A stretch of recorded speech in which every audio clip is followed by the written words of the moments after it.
하나님의 말씀 찾아보도록 하겠습니다. 창세기 12장 1절에서 4절 말씀입니다. 은혜 받으실 하나님의 말씀 창세기 12장 1절에서 4절 우리 천천히 같이 읽도록 하겠습니다. 여호와께서 아브라함에게 이르시되 너는 너의 고향과 친척과 아버지의 집을 떠나 내가 내게 보여줄 땅으로 가라. 내가 너로 큰 민족을 이루고 내게 복을 주어 내 이름을 창대하게 하리니 너는 복이 될지라. 너를 축복하는 자에게는 내가 복을 내리고 너를 저주하는 자에게는 내가 저주하리니 땅의 모든 족속이 너로 말미암아 복을 얻을 것이라 하신지라. 이에 아브라함이 여호와의 말씀을 따라갔고 롯도 그와 함께 갔으며 아브라함이 하란을 떠날 때에 75세였더라. 아멘. 우리 같이 한번 인사 서로 나누시도록 하겠습니다. 서로 한번 보시고요. 좀 미소를 이렇게 그러시고 창세기 출애굽기 이렇게 해서 같이 한번 인사 나누시겠습니다. 잘 오셨습니다. 은혜 많이 받으세요. 네, 감사합니다. 예전에 이런 노래 한번 불러보셨어요? 믿음의 조상 아브라함은 아십니까? 네. 어릴 때 주일학교 다니시다 보면 이런 노래를 좀 하고 그랬거든요. 오늘은 이제 아브라함에 대한 스토리가 좀 나올 것 같습니다. 그런데 아브라함이 과연 처음부터 믿음의 조상, 믿음의 거장, 영적 거장이었냐라고 질문하시면 그렇지 않다라고 대답할 수밖에 없습니다. 그럼 믿음의 조상이라는 것은요, 하나님을 신뢰하는 길을 처음 걸어감으로써 후손들에게 본이 된 사람, 이 사람이 믿음의 조상입니다. 그런데 아브라함이 처음부터 그런 믿음의 거장은 아니었습니다. 하나님의 부르심 앞에서 망설였지요. 자신이 한 번 더 계산해 봅니다. 그리고 눈에 보이는 형편을 먼저 따지던 사람, 익숙한 자리에 머물고 싶어 했던 연약한 사람의 모습이 처음에 아브라함에게도 동일하게 우리들처럼 있었을 수밖에 없다는 거지요. 때로는요, 눈에 보이는 형편이 나아지지 않으면 쉽게 낙심하는 우리의 모습을 한번 돌아보십시오. 그리고 사람의 형편이나 통장 잔고, 이거 먼저 의식할 때가 우리가 더 많지 않습니까? 새로운 길보다 지금 이 자리에 그냥 머무는 것이 더 편안하고 안전하다고 생각하며 변화를 두려워하고 익숙한 방식과 관계 속에서 안정을 찾으려 할 때가 저와 여러분에게 많다는 거죠. 하나님보다 내가 세운 계획을 더 신뢰하고 말씀보다 현실을 먼저 바라보는 우리의 모습, 바로 그 모습이 아브라함의 모습이고 우리의 변함없는 여전히 같은 모습이라는 거죠. 그럼에도 하나님은 그런 아브라함을 어떻게 하셨어요? 오늘 말씀의 12장에 보면 부르십니다. 그리고 그 부르심은 모든 조건이 보장된 길이 아니라 겨우 말씀 하나 붙잡고 가라는 거죠. 말씀 하나 붙잡고 가라는 거예요. 전혀 새로운 인생을 말씀 하나 붙잡고 시작하라. 이 명령입니다. 떠나라는 말보다 더 막막하고 두려운 명령이 사실 또 있을까요? 안전지대에 살고 있는데, 편안하게 살고 있는데, 모든 네트워크 관계 형성들이 다 잘 되어 있는데 이제 먹고 살만한데 하나님이 떠나라 말씀하신다면 그건 너무 두려운 거예요. 어쩌면 목회자라는 부르심을 받은 저와 같은 동역자들, 또 우리 선교사들, 아브라함처럼 고향을 떠나 하나님이 보내신 곳으로 순종하며 걸어가야 할 때가 있습니다. 여러분도 가까이서 보시고 아시겠지만 목회의 길은 언제나 꽃길만은 아닌 거지요. 처음 발을 딛는 낯섦과 설명하기 어려운 외로움이 있고 때로는 억울한 일과 아픔도 경험하게 됩니다. 그러나 그럼에도 불구하고 우리가 그 길을 걸어가는 이유가 있어요. 주님이 이끄시는 길이기 때문입니다. 또한 그 길이 영광스러운 길임을 믿기 때문에 그 길을 따라가는 거예요. 그래서 그런지 성도 여러분, 믿음의 길은요, 언제나 이런 질문을 품고 시작돼요. 정말 이 길이 맞을까? 내가 서 있는 이 자리가 하나님이 기뻐하시는 자리가 맞을까? 하는 거죠. 그러나 아브라함처럼 하나님을 신뢰하고 그 음성에 귀 기울일 때 물론 비록 낯설고 외로워도 결국은 가장 안전한 길이구나. 하나님이 이끄시는 길이기 때문에, 하나님을 신뢰하고 이 자리에 있는 길이기 때문에 가장 복된 길이구나 라는 것을 깨닫습니다. 그렇다면 하나님은 아브라함을 어떤 말씀으로 이끄셨을까요? 오늘 1절에 보면 이렇게 말씀이 시작돼요. 여호와께서 아브라함에게 이르시되, 마침내 하나님의 임재가 아브라함에게 임한 거예요. 그리고 말씀하시죠. 너는 너의 고향과 친척과 아버지의 집을 어떻게 하라고요? 떠나 내가 내게 보여줄 땅으로 가라. 아멘. 하나님께서 아브라함에게 하신 첫 음성은 그겁니다. 떠나라라는 거예요. 떠나. 여기서 떠나라라고 하는 것은 히브리어로 레크레카라 그래요. 너 자신을 위해, 내 유익을 위해 떠나라. 아브라함, 너를 위해서야, 너 유익을 위해서 떠나야 돼 라고 하나님께서 말씀하시는 메시지입니다. 하나님께서 아브라함을 일부러 위험으로 내모신 것이 아니에요. 지금 가장 안전한 곳에서 편하게 잘 먹고 잘 살고 있는데 이제는 위험한 지역을 향해서 떠나라 이렇게 말씀하신 것이 아니에요. 복을 위한 길로 초대하신 거죠. 여러분, 결국 이 떠남은 손해가 아니라 하나님의 계획하심 안에 있는 축복의 시작이 됩니다. 말씀을 끝까지 들어보면 그걸 충분히 여러분들도 알게 되실 거예요. 그런데 성도 여러분, 사실 사도행전 7장에 보면요, 스데반 집사님의 여러 이야기들이 좀 나와요. 말들이 하나님께서 갈대아 우르에 있을 때 아브라함에게 나타나셨다 분명히 사도행전 7장에 언급이 되거든요. 하지만 우리가 오늘 읽은 창세기 12장 바로 전장인 11장의 말씀을 보면 아브라함은 갈대아 우르에서 출발했지만 이곳에서 멈춥니다. 하란이라는 지역에서 멈춰요. 그곳에서 몇 년간 멈추게 되고 학자들은요 대략 한 5년쯤 이상이라고 이야기를 하거든요. 오늘 본문은 그 하란에서 다시 임한 말씀인 겁니다. 우리는 여기서 중요한 교훈을 얻게 됩니다. 말씀은 듣는 것으로 끝이 아니라, 듣기만 하는 것으로 끝나는 것이 아니라, 그 말씀은 그 다음 이어지는 게 뭐가 따라가야 될까요? 순종이 따라야 된다라고 하는 겁니다. 요즘 TV나 유튜브만 틀면 훌륭한 설교자들의 말씀들이 홍수가 범람하듯 많이 쏟아집니다. 문제는 그 말씀을 삶으로 연결시키지 못하는 데 있어요. 여러분, 말씀을 많이 들었다고 해서 잘못됐다는 건 아닙니다. 그런데 많은, 수도 없이 많은 말씀을 듣는데 그 말씀을 한 귀로 듣고 한 귀로 다 흘려버리고 오히려 귀만 커지고 머리만 커지고 이런다는 것이. 사랑하라라는 말씀을 들었는데 여전히 미워하는 거예요. 용서하라는 말씀을 들으면서도 끝내 용서하지 않고 외면합니다. 위로하고 응원하라는 말씀 앞에서조차 우리는 어느새 말씀을 자기 기준으로 평가하고 분석하는 위치에 서 있습니다. 말씀을 듣고도 아멘 아멘 보다는요, 이건 맞고 이건 아닌 것 같아, 이건 나에게 은혜가 되는데 이건 말도 안 되는 이야기야 라고 평가하고 판단하는 일들이 있는 것이요. 여러분, 그 말씀 앞에 서는 자세가 아니죠. 말씀 위에 서려는 마음입니다. 말씀은 평가의 대상이 아니라 순종의 대상입니다. 여러분, 말씀을 많이 들었다면 더 사랑해야죠. 말씀을 많이 들었다면 더 품어야죠. 말씀을 많이 들었다면 더 많이 순종해야 하는 것이 믿음의 길인 줄 믿습니다. 또 한 가지 교훈이 있어요. 우리가 멈추어 있는 자리에서도 하나님은 다시 불러주신다라는 겁니다. 아브라함이 갈대아 우르를 출발해서 하란에서 멈췄잖아요. 더 가야 되는데 멈췄어요. 하나님의 부르심은 우리가 주저앉았다고 멈추지 않습니다. 때론 우리가 실수할 때도 있어요. 어떤 날은 내 믿음이 너무 작게 느껴지는 거죠. 여러분, 어느 순간에는 분명 하나님의 뜻인 줄 알면서도 도망치고 싶은 마음이 저에게 있습니다. 여러분에게는 없었습니까?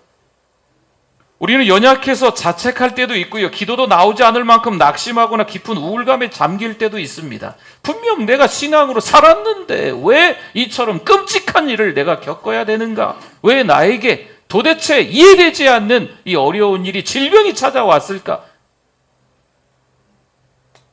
모르겠는 거죠. 그렇다면 그 자리가 끝일까요? 여러분, 그런 상태에 빠졌다고 해서 하나님도 우리를 포기하실까요? 아니요. 그렇지 않습니다. 하나님은 우리가 주저앉아 있는 그 자리, 머뭇거리고 있는 바로 그곳에서 또 우리에게 갈대아 우르에서 말씀하신 하나님, 하란에서도 여전히 또 주저앉아 있는 아브라함에게 말씀하신 것처럼 우리에게도 말씀하십니다. 떠나라, 일어나라, 내가 내게 보여줄 땅으로 가라. 여러분, 그 부르심은요, 책망이 아니에요. 너 왜 거기 주저앉아 있냐? 너 왜 또 실수하고 실패했냐? 어려운 일 당했다고 기도 안 할래? 하나님, 이런 책망이 아니고 하나님의 은혜가 가득한 거예요. 실패한 우리를 향해 다시 손 내미시는 하나님의 사랑이고, 멈춰선 우리를 다시 길 위에 세우시는 회복의 음성인 것을 저와 여러분이 깨달으실 수 있기를 바랍니다. 성도 여러분, 지금 마음이 무너져 있더라도 오늘 이 말씀을 통해 하나님이 다시 부르신다면 그건 끝이 아니라 새로운 시작에 쌓인 신호입니다. 우리의 주저앉음보다 하나님의 부르심이 더 크다. 할렐루야. 우리의 상처보다 하나님의 싸매 주심이 더 크다. 할렐루야. 우리가 도대체 이해할 수 없는 고난이 있지만 오히려 하나님의 긍휼하심이 더 크다. 할렐루야.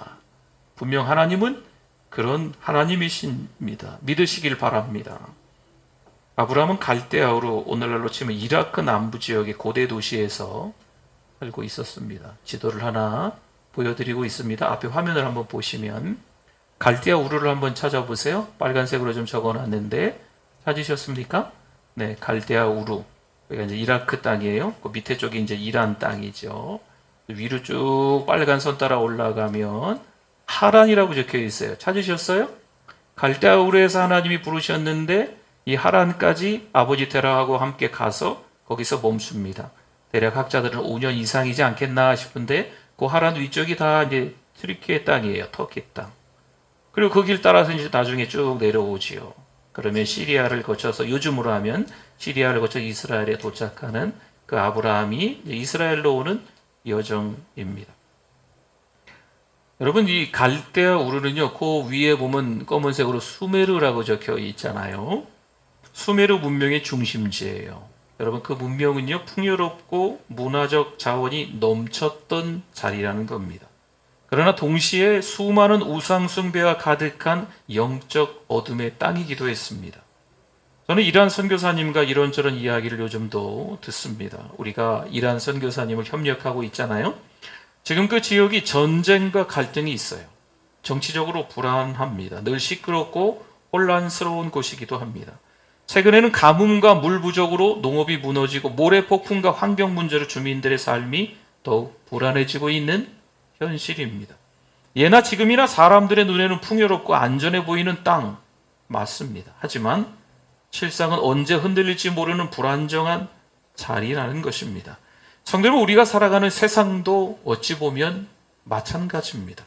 눈에 보이는 풍요와 안정을 쫓아가는 게 우리의 삶의 분명한 여정입니다. 하지만 그 속에는 여전히 불안과 공허가 자리하고 있습니다. 지도 안 보이셔도 돼요.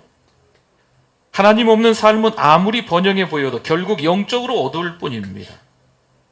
여러분, 하란도 그래요. 물이 풍부하고 교역로가 지나가 경제적으로 안정된 도시이기에 사람들의 눈에는 더할 나위 없이 좋은 것처럼 보이는 것입니다. 그러나 하나님은 아브라함을 그 익숙한 자리에서 불러내십니다. 인간이 계산하는 안전보다 하나님의 부르심을 따라가는 길이 참된 안전이요 복의 길임을 보여주고 계시는 거죠. 오늘날 우리의 삶도 크게 다르지 않습니다. 사회적 평판이나 경제적 조건이 너무 중요하게 여겨지는 세대에 살아가고 있는 게 우리의 삶입니다. 하지만 하나님은 우리의 안전보다 말씀을 따르는 믿음을 더 귀하게 여기신다는 거죠. 보십시오. 하나님은요, 아브라함을 다시 일으켜서 말씀하십니다. 내가 내게 보여줄 땅으로 가라. 갈대아 우르에서 출발했는데 그 위에 하란 가서 멈췄잖아요. 주저앉아 있는 아브라함에게 다시 말씀하시는 거예요. 내가 내게 보여줄 땅으로 가라. 아브라함은 지금까지 의지하던 안정을 내려놓고 하나님이 말씀하시는 보지 못한 땅을 향해 믿음으로 걸어야 했던 거죠. 성도 여러분, 하나님께서 우리에게도 말씀하실 때가 있어요. 뭐라고 말씀하실까요? 떠나라. 그런데 이 떠남은 꼭 지리적인 이사를 이야기하는 게 아니에요. 이 도시에서 저 도시로 이사 가라, 이주해라, 직장에 이직해라, 이런 의미로만 보지 마시기 바랍니다. 어떤 분은 이 말씀을 듣고 이사를 가라는 뜻인가 생각하세요. 이사를 갈까 말까, 어디 가면 더 좋다는데, 이 말씀이네. 오늘 이 말씀 듣고 아멘, 하나님 응답입니다, 이사 가겠습니다. 어떤 분은 또 이 말씀을 듣고요, 자녀 유학이나 진로 문제로 고민하다가 이제 이게 그에 대한 응답인가 여기시기도 합니다. 심지어 어떤 분은 신앙의 어려움 가운데 교회를 계속 가야 되나 말아야 되나, 딴 교회로 옮길까, 이 말씀 듣다가 하나님이 나에게 주시는 말씀이구나, 딴 교회로 옮겨야 되겠다, 이렇게 받아들이기도 합니다. 그러나 성도 여러분, 이 말씀은 그런 의미가 아닙니다. 하나님께서 말씀하시는 여기서의 떠남은 내 마음속에 깊이 뿌리 내려져 있는 고집, 자존심, 세상의 방식, 오래된 상처, 신앙의 게으름과 같은 것에서 하나님을 따라 새로운 길로 나아가라는 부르심입니다. 단순히 장소를 옮기라는 말씀이 아니라 삶의 방향을 바꾸라는 하나님의 초대예요. 지금까지 내 마음대로, 네 주관대로, 네 경험대로, 네 생각대로 살아왔지 않냐? 이제는 삶의 방향을 하나님이 원하시는 길로 바꿔라 라는 말씀입니다. 어쩌면 이 떠남은 때로는 눈물 나고 두렵습니다. 편안하게 잘 살고 있었는데 그냥 가만히 살면 10년, 20년 그냥 지나갈 것 같거든요. 그러나 하나님은 말씀하십니다. 너를 위해 떠나라. 복의 길이란다. 선교사 허드슨 테일러는요, 하나님께서 나를 부르셨다는 확신 하나로 영국에서 중국 내륙으로 떠납니다. 좀 말을 바꿔볼까요? 살기 좋은 영국이라는 땅에서 죽기 위해서 중국 내륙으로 선교사 허드슨 테일러가 떠난 겁니다. 그가 고백합니다. 하나님께서 인도하셨다면 그분의 공급도 따를 것이다. 순종은 우리가 할 일이고 책임은 하나님의 몫이다. 허드슨 테일러는요, 자신이 모든 걸 예측하고 계획할 수 없지만 하나님께 순종하며 떠날 때마다 그분의 은혜가 더 깊어졌다고 그가 순간순간 선교하면서 계속 고백합니다. 그래요. 하나님께서 떠나라 말씀하실 때 우리가 결단하면 불확실한 미래로의 모험이 아니라 하나님의 신실하심을 경험하는 여정이 될 줄 믿습니다. 그렇습니다. 하나님이 부르신 그 길이 불확실하게 보여요. 하나님이 떠나라 하실 때 그 땅을 좀 환상 가운데 보여주셨으면 얼마나 좋겠습니까? 떠나라 하셨을 때 내비게이션이라도 하나 좀 달아주셨으면, 그렇죠? 딴 길로 헤매지 않게. 그런 게 있어요? 없어요? 없어요. 그럼에도 불구하고 그 길을 가는 거죠. 이유가 뭘까요? 그 길의 주인은 하나님이시기 때문인 줄 믿습니다. 이 떠남의 신앙을 히브리서 기자는 이렇게 정리합니다. 히브리서 11장 8절에 보니까요. 같이 한번 읽어주십시오. 믿음으로 아브라함은 부르심을 받았을 때에 순종하여 장래 유업으로 받을 땅에 나아갈새 갈 바를 알지 못하고 나아갔으며 아멘. 이 구절을 통해 우리가 분명히 알 수 있습니다. 믿음은 다 보이고 나서 걷는 길이 아니라 말씀 한마디에 떠나라고 하셨기 때문에 갈 바를 알지 못하고 그냥 그분 하나님이 말씀하셨으니까 떠나는 겁니다. 성도 여러분, 하나님은 오늘도 우리에게 말씀하시겠죠. 내가 내게 보여줄 땅으로 가라. 그것이 어딘지는 아직 모릅니다. 그러나 주님이 이끄시는 길이라면 떠나는 것이 복인 줄 믿습니다. 믿음은요, 언제나 떠남으로 시작되는 거예요. 눈에 보이는 안정에서 떠나 보이지 않는 하나님의 약속을 따라서 걸어가는 것, 그것이 믿음이고 순종입니다. 그리고 그 떠남의 자리에 하나님은 반드시 우리에게 은혜를 준비해 놓고 계시는 거예요. 그리고 그 새 은혜를 우리에게 부어주시는 분인 줄 믿습니다. 그 다음 2절과 3절을 한번 볼까요? 내가 너로 어떤 민족이요? 큰 민족을 이루고 내게 복을 주어 내 이름을 창대하게 하리니 너는 복이 될지라. 너를 축복하는 자에게는 내가 복을 내리고 너를 저주하는 자에게는 내가 저주하리니 땅의 모든 족속이 너로 말미암아 복을 얻을 것이라 하신지라. 아멘. 성도 여러분, 떠나라는 명령이 먼저 주어지지만 하나님의 풍성한 약속이 함께 따라오는 거예요. 떠나. 알아서 해. 아니에요. 하나님은 동행해 주시는 겁니다. 맞습니다. 떠나면 끝이 아니라 그래서 시작입니다. 그저 미지의 땅을 향한 막연한 여정이 아니라 하나님께서 예비하신 복의 여정입니다. 여기서 복이 되라라는 표현은요, 복이 되라, 복이 될지라, 이 표현은 라 이렇게 명령이잖아요. 그렇죠? 복이 될지라, 복이 되라. 예전 성경에 기억나십니까? 복의 근원이 될지라, 뭐 이런 말씀이 있었죠. 이 설교자들이 저를 포함해서 이 말씀을 할 때는요, 히브리어 원어를 근거로 해서 복덩어리가 되라 이렇게 이야기합니다. 복덩어리가 되라. 복덩어리가 되라 라고 하는 것은요, 그 사람 때문에 동서남북에 있는 사람들이 다 복을 받는다는 거예요. 그분이 가는 공동체, 피스메이커, 그분이 만나는 사람들 여전히 그 은혜가 흘러가는 거죠. 여기서 복이 되라, 복이 될지라, 복의 근원이 되라, 복덩어리가 되라, 그런 의미입니다. 복을 단지 받는 사람이 되는 게 아니에요. 복 자체가 되라는 거죠.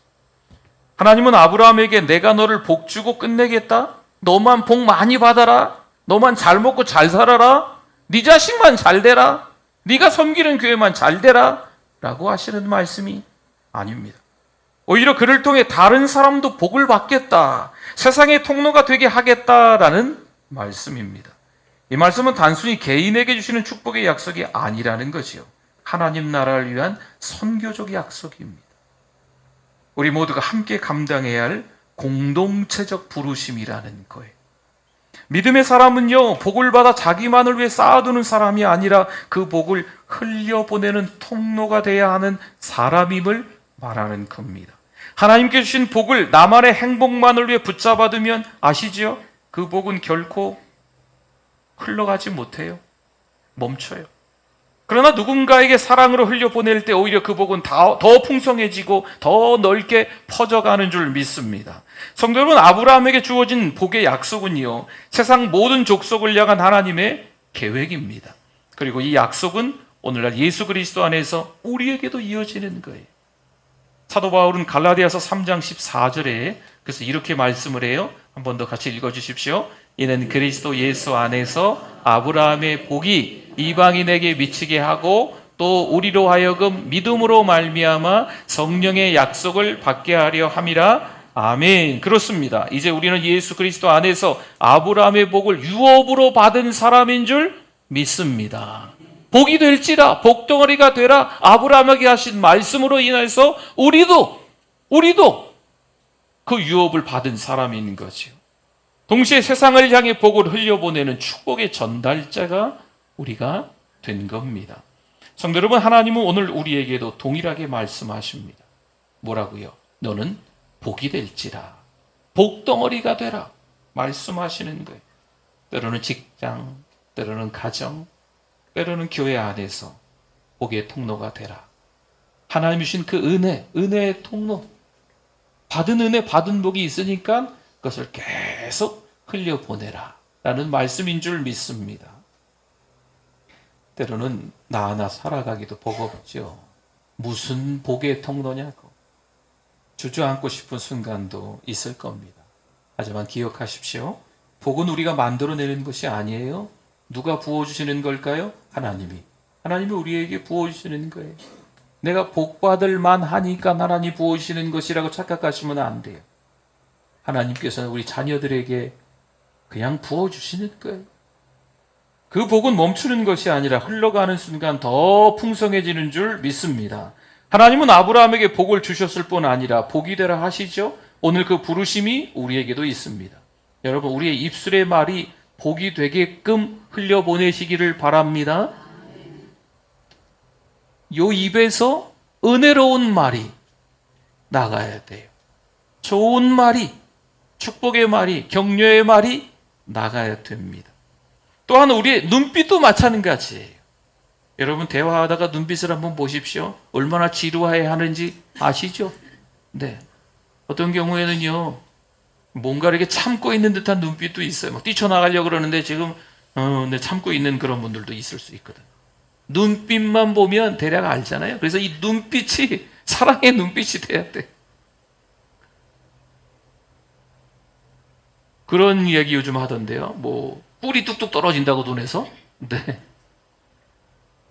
옆에 분을 모실 때 이 눈에서 꿀이 뚝뚝 떨어져야 돼요.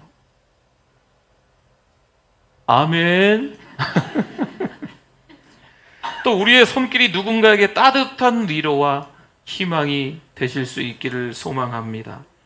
혹시 우리의 입술에서, 우리의 눈빛에서 우리의 손길이 때로는 부정적이고 불만과 원망이 나오고 있습니까? 좀 바꾸셔야 돼요.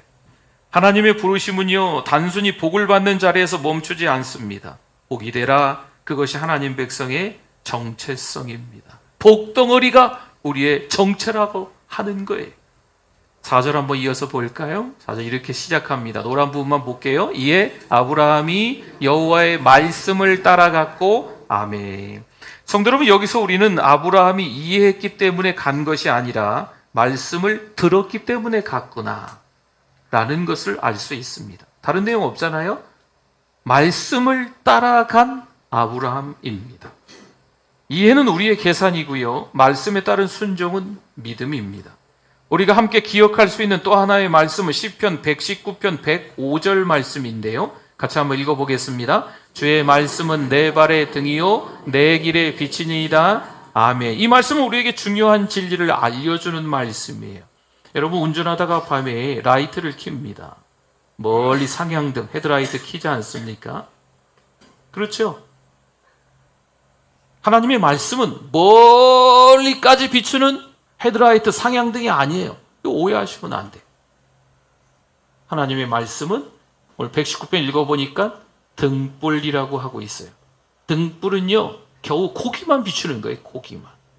그 자리만, 내 발등만 비추는 거예요. 저 멀리 비출 수가 없어요. 하나님의 말씀은 상향등이 아니고 헤드라이트가 아니고 등불이라는 거예요. 등불. 하나님은 때로는 우리에게 전체 지도를 보여주지 않습니다. 너 유아기 때는 이렇게 살 거고, 청소년기를 지나서 청년기를 지나서 노년기를 지나서 어떻게 삶을 살 건데, 언제쯤 힘든 일이 있지만 잘 견뎌내면 언제쯤 더 잘 될 거야, 형통할 거야, 이런 말씀을 하나님이 미리 우리에게 주셨을까요? 아니거든요. 하나님은 우리 인생의 전체 지도를, 일대기를 다 알려주시고 살게끔 해주시는 분이 아니십니다.